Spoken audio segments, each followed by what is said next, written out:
네, 반갑습니다. 몇 번째 오늘 세미나입니까? 예, 42번째입니다. 아주 뜻이 깊은 42번째요.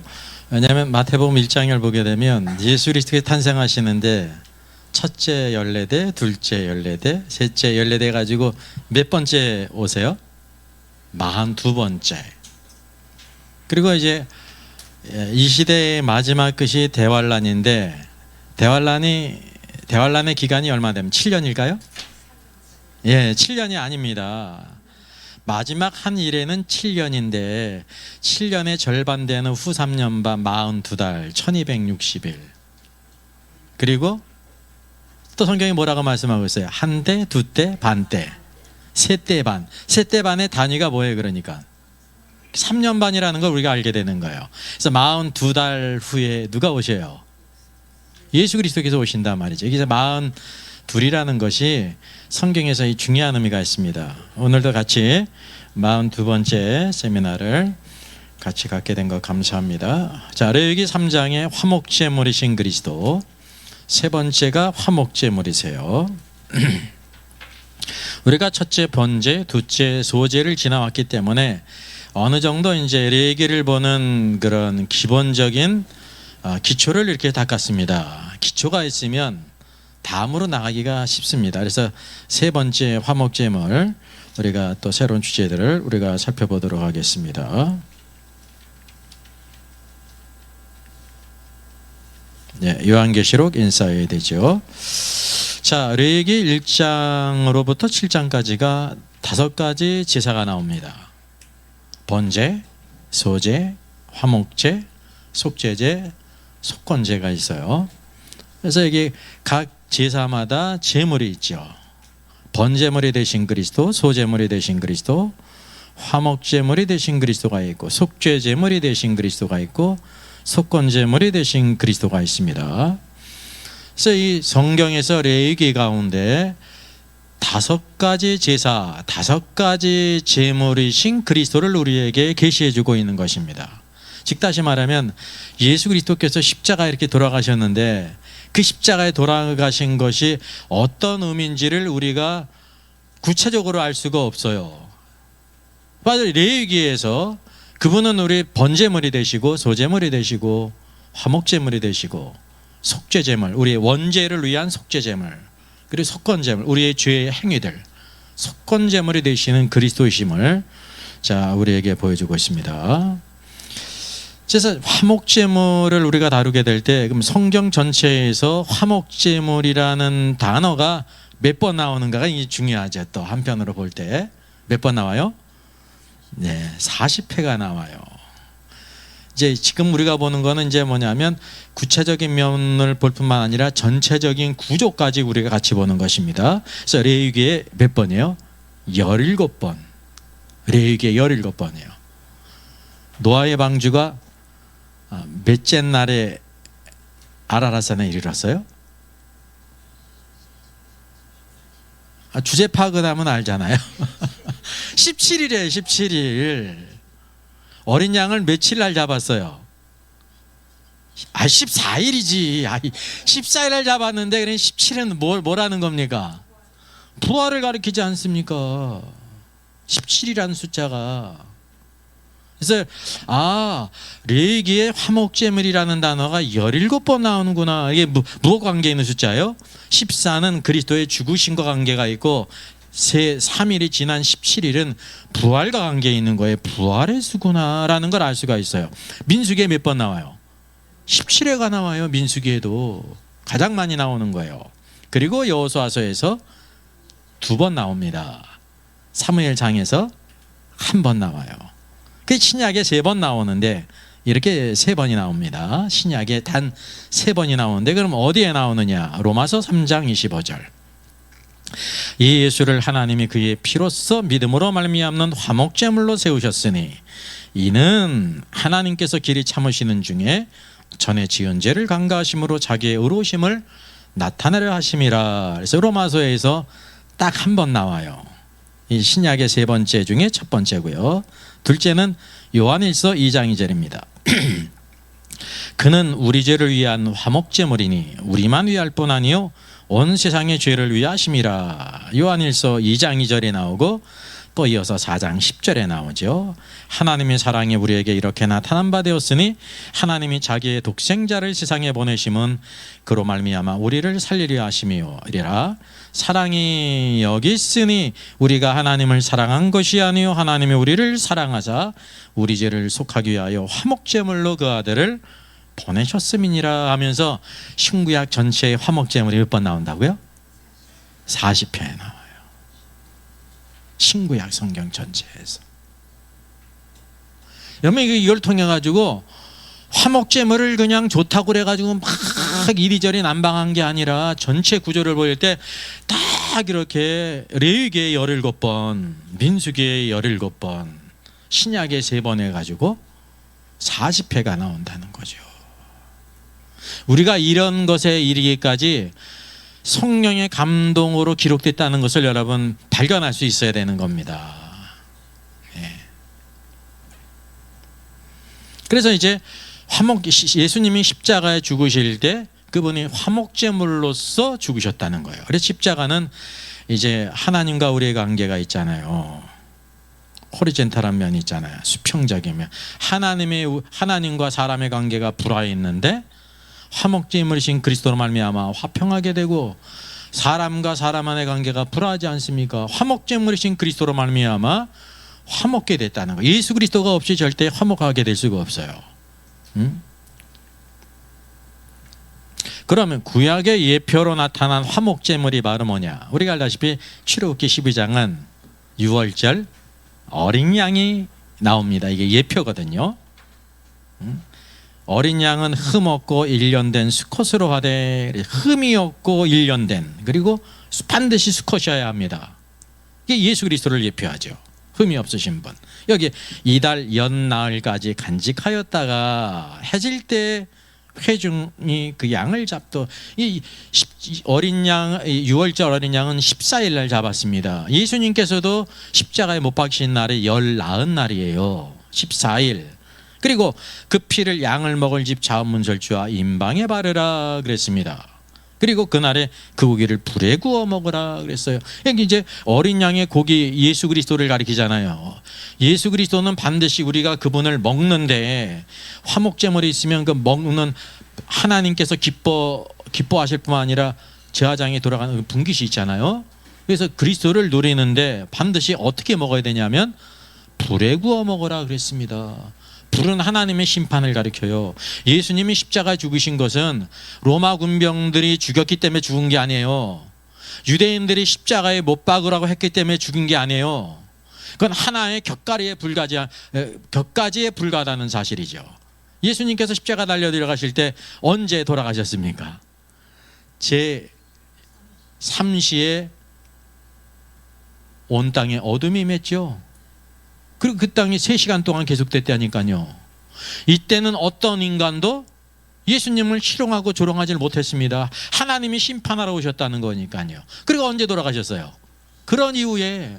예수님이 죽으신 것은 하나님의 심판에 의해서 죽음을 당한 것입니다. 그래서 그분의 죽음은 대속주의 죽음이에요. 대속주는 우리의 죄를 대신 지셨기 때문에 죽음을 당한 거죠. 공의로는 하나님에 의해서.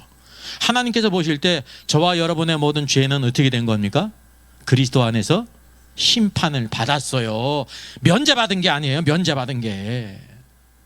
그리스도 바깥에 있는 모든 사람은 그리스도 안에 있지 않았기 때문에 그 스스로가 심판을 받아야 되는 거예요. 이게 바로 복음이라니까요. 그래서 그 고기를 불에 구워 먹으라 그랬습니다. 그리고 여기 보니까 날것으로나 물에 삶아서 먹지 말아라 그랬죠.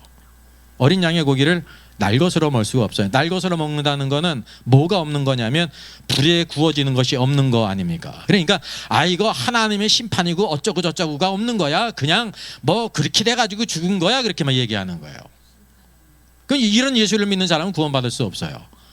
또 예수님이 죽었는데 물에 삶아 먹으라는, 물에 삶았기 때문에 죽었다는 거죠. 성경에서 우리가 지난번 살폈던 것처럼 전도서 11장 1절을 보게 되면 내 떡을 물 위에 던지라 그랬잖아요. 이게 여러분 문자적인 의미입니까? 상징적인 의미입니까?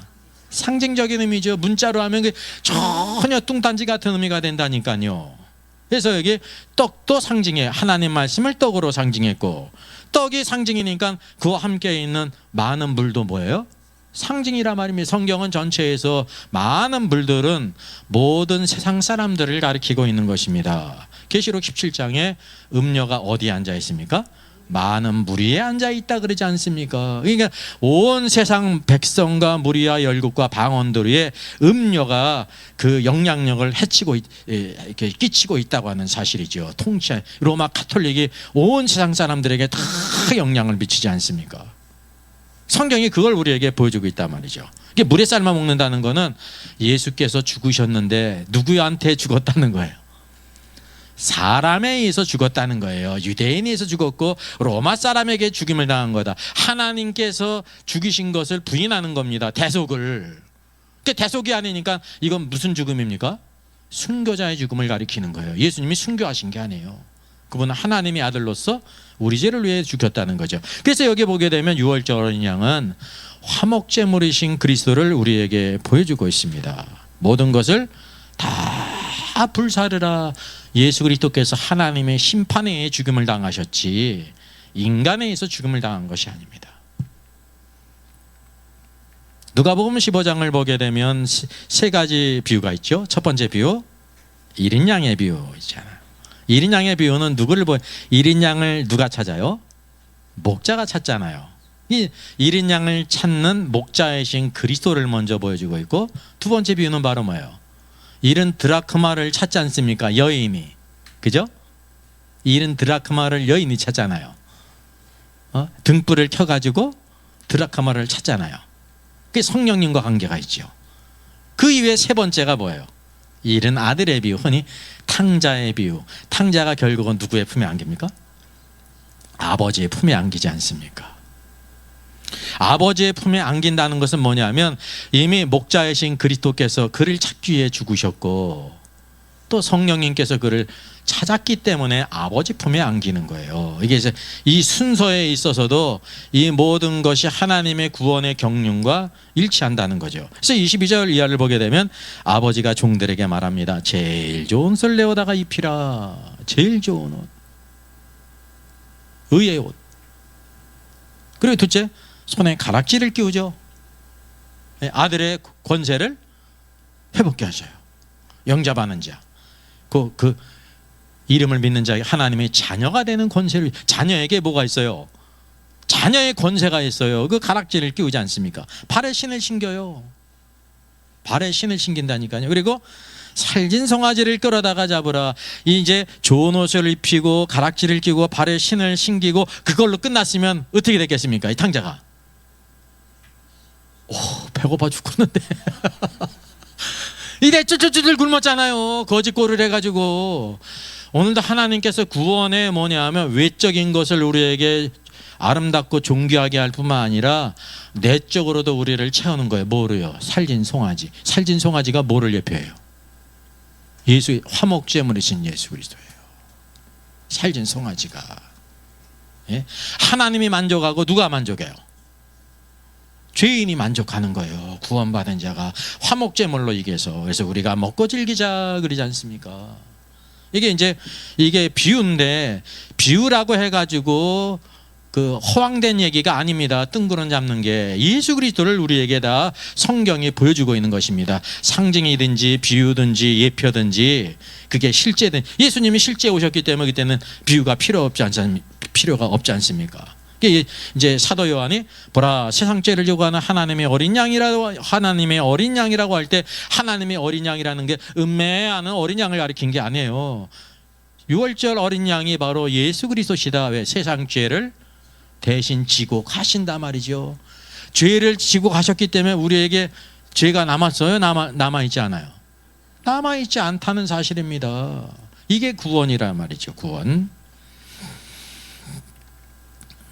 자, 여기 특별히 볼 때 레기 첫 번째 메시지가 5대 제사예요. 5대 제사에 5대 제물 있지 않습니까? 왜 4대 제물 아니고 3대 제물 아니고 5대 제물일까요? 5대 제사고. 이게 성경의 원칙이에요. 우리가 생각할 때 첫째로 우리에게 5가지 제사, 5가지 제물이신 그리스도가 완전하다는 거죠. 5가지가. 그러니까 뭐를 비유하냐면 성경의 첫 번째 책이 뭡니까? 그게 이제 모세오경입니다. 율법서. 율법이 모세오경이거든요. 이게 모세오경이라는 말이 굉장히 중요합니다. 모세를 통해서 이 오경을 주신 것입니다. 율법인데 여기에 창세기, 출애굽기, 레위기, 민수기, 신명기가 있다는 거죠. 성경의 기초가 되는 책이에요. 가장 중요한 책이에요. 이 말씀을 주신 이후에 하나님께서는 선자를 통해서 이렇게 내가 너에게 언약을 했는데 너희가 이 말씀대로 살지 않고 이렇게 했구나라는 것을 언급하십니다. 율법이 있잖아요. 율법. 법이 제일 그 나라의 근본이에요. 그 구약은 뭐로 표현되냐면 모세와 선지자들. 그러니까 모세라는 거는 모세를 통해 주신 율법, 모세오경을 가리키는 겁니다. 그 선지자의 글들이 있죠. 선지자가 왜 왔습니까? 선지자는 하나님께서 이렇게 법을 주셨는데 법을 지키지 않고 패역하게 불순종의 길을 간단 말입니다. 그래서 선지자들은 그 법을 지키지 않는 왕과 이스라엘 백성들로 인해 가지고 하나님의 말씀을 대언하면서 심판 회개와 함께 심판을 외친 거예요.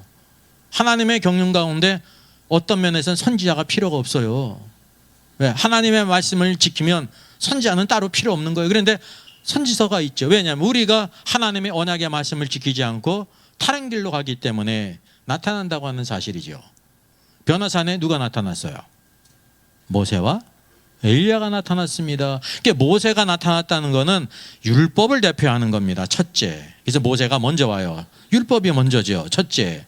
율법이 없는데 선지자가 있어요? 없어요? 없죠. 그리고 둘째, 엘리야는 선지자를 대표하는 사람이에요. 하나님의 백성들이 하나님의 법을 따라 살지 않고 우상 숭배하고 패악한 일을 가니까 선지자를 보내가지고 아합 시대에 엘리야를 보내시고 엘리사를 보내시고 여러 선지들이 있다고 하는 사실이죠. 왜 모세오경이 5권이냐?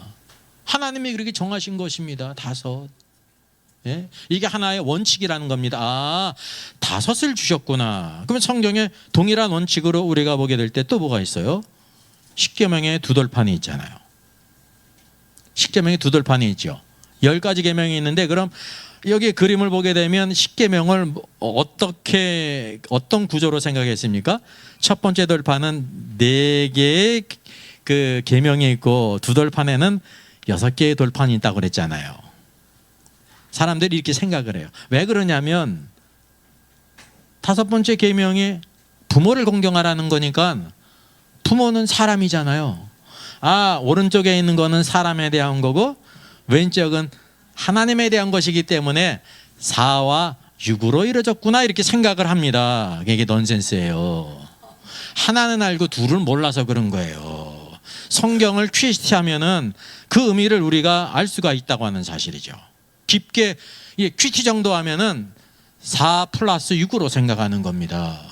근데 성경을 보시면 십계명의 2돌판은 어떻게 구성되어 있냐면 5과 5도 이루어졌습니다. 여기 보니까 한쪽 돌판에 5계명이 있고 2돌판에 또 5가지 계명이 있잖아요. 그 이유가 바로 무엇이냐? 우리가 볼 때 그 성경은 어떤 원칙이 있는데 왜 이렇게 나타나느냐는 거죠. 왜 이렇게 나타나느냐? 이제 이게 주제가 아니기 때문에 이거를 길게 들리릴 말씀은 없는데 십계명을 쭉 보게 되면 첫 번째 계명으로부터 두 번째 계명은 다 5번째 계명까지는 뭐까지가 있냐면요, 다 여호와가 언급돼요. 그리고 말씀이 길어요. 설명이 나와요. 5번째 계명까지 이게 한 굽이라는 거예요. 그리고 6번째 계명부터는 짤막짤막하게 쭉쭉쭉 간단 말이죠. 그리고 성경의 전체 원칙이 열이 4과 6으로 이루어진 경우가 없어요. 하나님이 대표적으로 첫 번째 열을 만드셨는데 이게 뭐가 있습니까? 뭐가 열처녀야. 이게 아담을 만드셨잖아요. 아담의 손을 만들었는데 어떻게 만드셨어요? 손가락을 10개 만들었는데 4개, 6개 만들었어요? 오른손잡이니까 오른손에 손가락이 6개 있으면 일을 더 잘하니까 6개 만들었어요? 다 다섯 개 만들었잖아요. 발가락도 보면은 다섯 개지 않습니까? 누가 만드셨어요? 하나님께서. 이게 원칙이라는 거예요. 원칙. 그리고 딱 보게 될 때 다섯을 딱 보게 되면 어떻게 구성되어 있습니까? 다섯이 어떻게 구성된 것 같아요? 어느 게 첫째 같아요? 요게 첫째 같아요?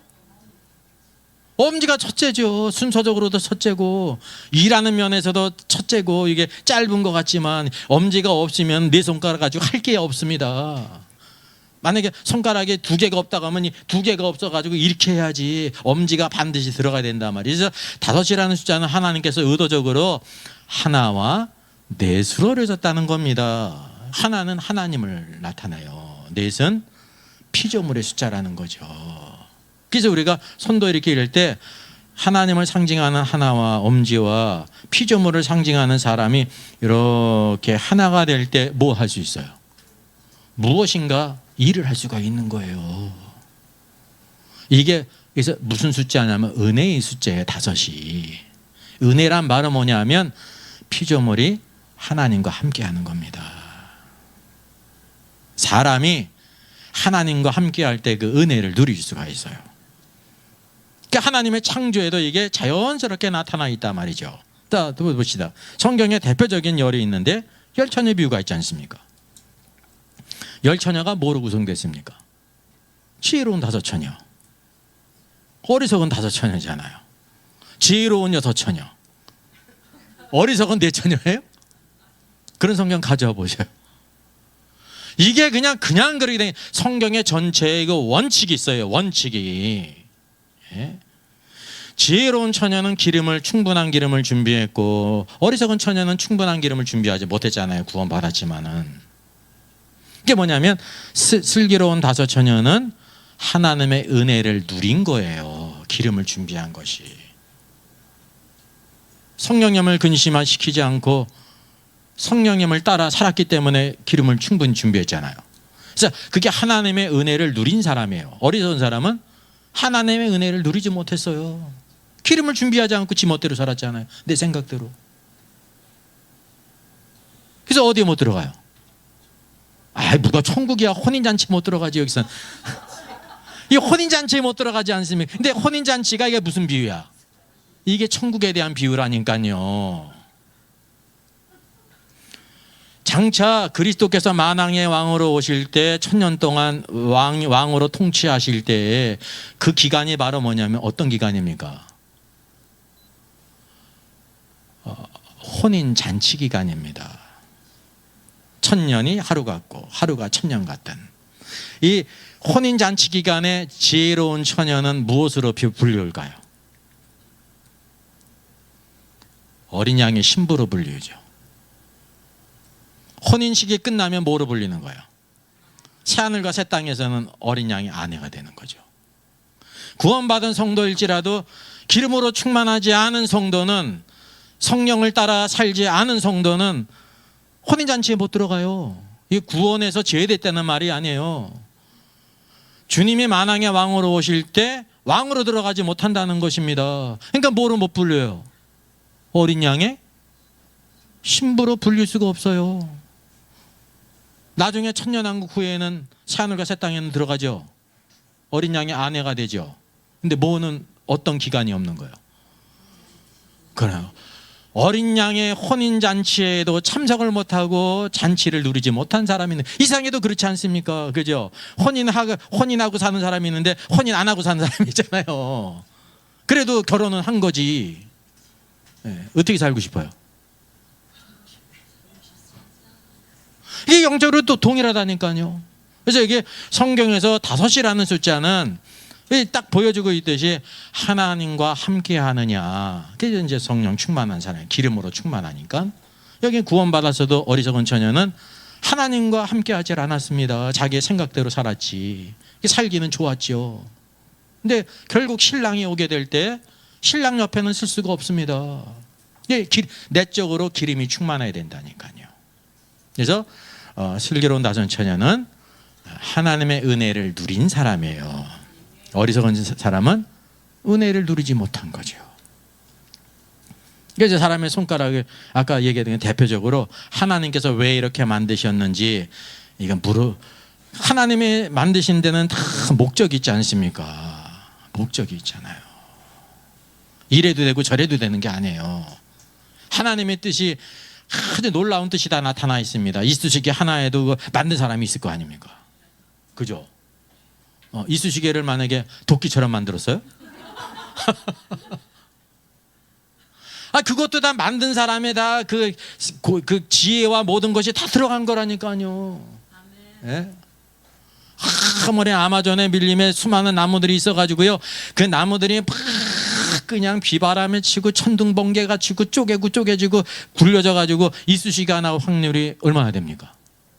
예? 50억 년 지나면 이쑤시개 한 통 딱 들어갈 게 가능성이 있을 것 같아요, 없을 것 같아요? 없지 않습니까? 누군가 그거를 고안을 해가지고 구체적으로 만들어야 있는 거예요. 그러니까 우리 흔히 이제 이 모든 거를 자연이라고 말하는, 왜 자연이라고 하면 스스로 자자에 그럴 연자잖아요. 아니 모든 것들마다 다 만든 사람이 있는데 저 나무는 누가 만들었어? 동물들은 누가 만들었어? 해와 달과 별들은 누가 만들었어? 사람은 누가 만들었어? 모르니까 그냥 스스로 있는 거야, 그런 거예요. 모르니까. 성경은 뭐라고 말씀하고 있어요? 피조물이 무슨 뜻이에요? 만드신 분이 있다는 거죠. 예, 우연히 되는 존재는 아무것도 없습니다. 오직 스스로 계시는 분은 여호와 하나님밖에 없다는 것입니다. 자, 우리가 시편을 보게 될 때, 자, 시편이 있는데요. 시편이 5권으로 이루어졌다는 걸 여러분 아십니까? 예, 1권 시편 1편부터 41편, 2권 42편부터 47편, 3권 73편부터 89편, 4권 90편부터 90편 모세의 시죠, 106편, 그리고 제5권은 107편부터 마지막 150편, 5권으로 이루어졌습니다. 우리가 흔히 신구약 성경을 몇 권이라고 그래요? 66권이라고 하잖아요. 저는 몇 권 가지고 있어요? 70권 가지고 있는 거예요. 깜짝 놀라죠. 저 사람 웬 2단이야 3단이야 그럴 거 아닙니까? 네. 70권 가지고 있다니까. 근데 뭐냐면 사람들이 무식하기 때문에 그런 거예요. 무식하기 때문에. 자, 보세요. 디모데 전서가 한 권이고 디모데 후서가 또 한 권이잖아요. 그죠? 한 권씩 따지잖아. 시편은 5권으로 이루어졌다니까요. 그러니까 여기 넷을 더하면 몇 권이 되는 거야? 70권이라니까요. 70권. 그러니까 70권을 가지고 있어도 몇 권이라고 그러는 거야? 66권이라고 생각하는 거야. 그러니까 초등학교를 잘못 나왔죠. 70을 못 세. 70을 66까지 봐도 못 세. 그러니까 하나님께서 이렇게 성경을 주실 때도 66권이 아니라 몇 권입니까? 70권을 주셨다는 걸 기억해야 되는 것입니다. 70은 어떻게 이루어진 것 같아요? 그래, 어떻게 완전수요? 7의 10배라니까요. 7의 10배. 엘림의 종려나무가 몇이 있습니까? 70이잖아요. 그 70이라는 숫자는 하나님께서 성경을 주실 때도 그냥 막 주다 보니까 66권 준 게 아니에요. 70권을 다 하나님의 경륜 가운데 완성을 주신 거지. 그러니까 이제 우리 성경에 대한 이런 전체적인 구조를 알게 될 때 하나님이 하시는 일이 얼마나 놀라운지, 내적으로도 놀랍고 외적으로도 그 모든 원칙 가운데 다 행하셨음을 우리가 알게 되는 것입니다. 특별히 뭐냐면 이건 이 주제가 아니기 때문에 그냥 이러고 넘어가는데, 제1권은 어떤 책과 관계냐면 창세기와 관계가 있어요. 시편 2권은 출애굽기와 관계가 있고, 제3권은 레위기와 관계가 있습니다. 제4권은 민수기와 관계가 있고, 제5권은 신명기와 관계가 있습니다. 만약에 이제 언제 또 기회가 되면 왜 그런지 요거 대해서는 따로 이렇게 해야 우리가 알 수 있죠. 예, 이거 보너스입니다. 자, 마태복음 1장에 족보가 나오는데요. 여인들의 이름이 몇 명이 나와요? 5명이 나와요. 3명도 아니고 6명도 아니고 10명도 아니고 5명이 나온다는 거죠. 이게 5이라는 걸 통해 가지고 5이라는 숫자가 뭐를 나타낸다고 그랬어요? 하나님의 은혜. 하나님의 은혜를 누린 사람, 그리스도를 끝까지 붙잡고 하나님의 은혜를 누린 사람, 루시 그랬고 라합이 그랬고 다말이 그랬고 바세바가 그랬고 마리아가 그랬다는 사실이죠. 하나님의 은혜를 나타내는 거예요. 여러분, 5명은 이스라엘의 사람의 관념으로는 여자가 족보에 들어갈 수가 없어요. 근데 하나님은 주권적으로 성령으로 말미암아 마태가 또 어떤 사람입니까? 유대인 아닙니까? 여러분이 마태였으면 이 성령으로 감동을 쓸 때 하나님 이 여자들이 들어가면 안 돼요 그래가지고 다른 걸로 바꿨을 거 아니에요. 저와 여러분은 그죠? 왜? 하나님 걱정해가지고 하나님을 도와줘야 되니까. 근데 마태가 그러지 않았다니까요. 그래서 하나님의 사람입니다. 그리고 중요한 것은 성경 전체의 모든 성경의 저자들은 누굽니까? 이제 성령의 감동으로 기록됐는데 그 저자들 사람이죠. 그럼 사람이지 뭐 나귀요. 사람인데 다 누구예요? 남자예요. 남자가 누구예요? 여자의 머리는 남자요, 남자의 머리는 그리스도예요. 그리스도의 머리는 하나님이라. 그 원칙이 있는 거예요. 원칙이. 그 많은 사람 가운데 여자가 한 명 들어가도 될 것 같잖아요. 그죠? 우리 생각으로는 남자가 애를 낳을 수 없는 것처럼 여자가 성경을 기록할 수가 없는 거예요. 왜? 하나님이 정하신 헤드십이 있다니까요. 그럼 여자는 뭐 했어? 여자는 뭐 했어요? 돕는 자가 있었다는 거예요. 이게 나타나지 않지만 돕는 배필, 마태의 돕는 배필이 있었고 성경의 모든 저자들의 돕는 배필이 그를 잘 도왔기 때문에 그 사역을 한 겁니다. 그래서 한 사람 하나님께서 보실 때 따로 있는 것이 아니라 뿐만 아니라 사도 요한이 성경을 기록했는데 5권을 기록했어요. 복음서의 마지막 책 요한복음, 요한 1서, 2서, 3서, 그죠? 그리고 성경의 마지막 책인 계시록. 그래서 요한계시록 그러죠. 이렇게 한 이유가 바로 무엇입니까? 5권이요. 하나님의 은혜예요. 이게 우연이 아니에요, 여러분. 에베소서 4장 11절에 보면 교회를 세우는 5가지 직분자가 있습니다. 몇 가지 직분이에요? 5가지요. 5가지. 첫째 사도요, 둘째는 선지자요, 셋째는 전도자요, 넷째는 목사요, 그다음 교사요. 여기 여러분 뭐가 없습니까? 우리 딱 볼 때 아니 뭐가 없어요.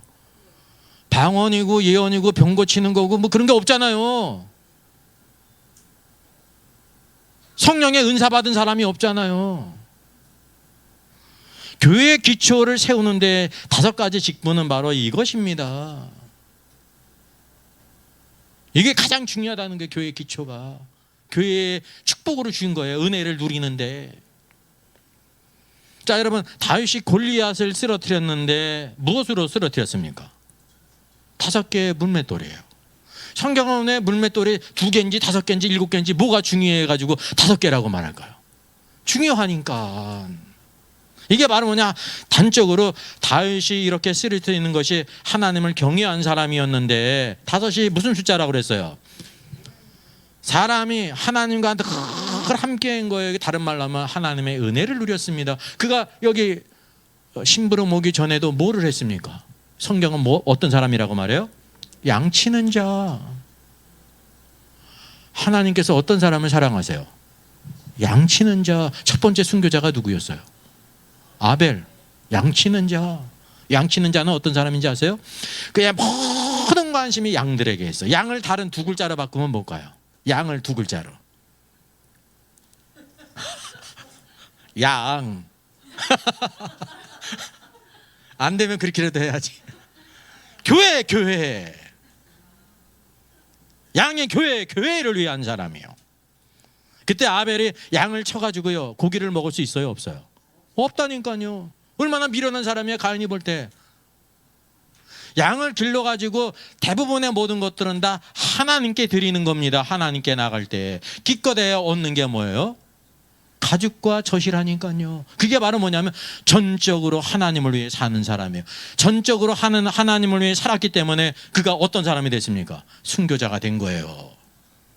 하나님과는 관심도 없고 막 그냥 어중이 떠중이 살다가 우연히 순교를 했어.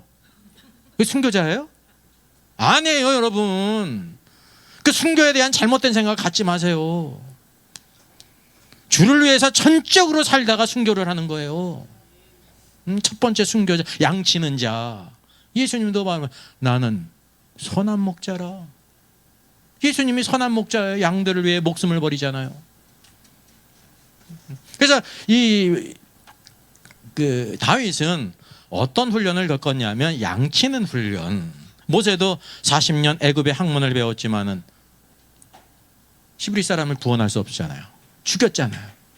애굽인을 죽였잖아요. 그래서 또 다른 광야의 40년의 훈련이 필요했는데 어떤 자로 섬겼습니까? 양치는 자예요. 양치는 자. 그래서 이스라엘이라고 하는 모든 양떼들을 그에게 맡기셨다니까요. 이게 양치는 자는 바로 뭐냐면 하나님의 은혜 안에서 은혜를 누리는 사람이었기 때문에 골리앗을 쓰러뜨린 것입니다. 겉으로 볼 땐 다윗이지만 그가 하나님의 은혜에 붙잡혔어요. 하나님과 하나가 돼서 담대함이 있었어요. 너는 칼과 창으로 오지만 나는 무엇으로 간다? 만군의 여호와 이름으로 간다. 이 은혜. 그래서 문맷돌 5개를 통해서 무엇을 보여주냐면 은혜의 사람이다. 은혜를 누린 사람. 그 성경에 또 신약의 대표적인 5이 있지 않습니까? 오병이요. 예. 떡 5개, 물고기 2마리로 5,000명 되는 수많은 무리를 먹이지 않습니까? 여기 떡 5개, 보리떡 5개죠. 보리떡 5개인지 7개인지 뭐가 중요해요? 근데 성경이 중요한 겁니다. 보리떡 5개와 물고기 2마리. 5은 뭐냐면 하나님의 은혜 안에서.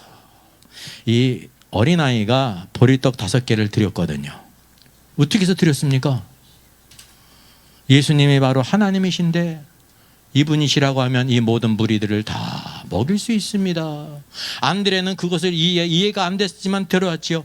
이것이 임하는 사람들에게 얼마나 되겠습니까? 그 예수님 드시라고 가져온 게 아니에요.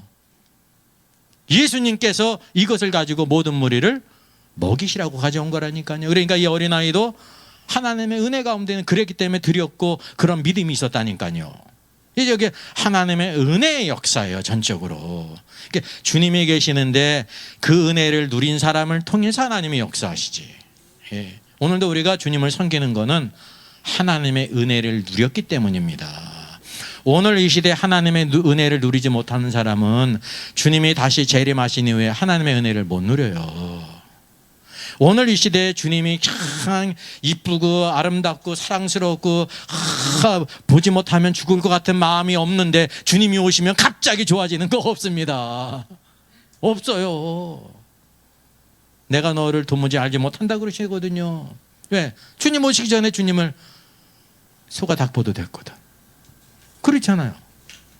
여러분, 이게 그래서 우리가 하나님과의 우리가 어떤 관계인지를 여기를 통해 보여주고 있습니다. 은혜를 누려야 되는 거예요. 노아가 은혜를 받았잖아요. 승리자가 된 거예요.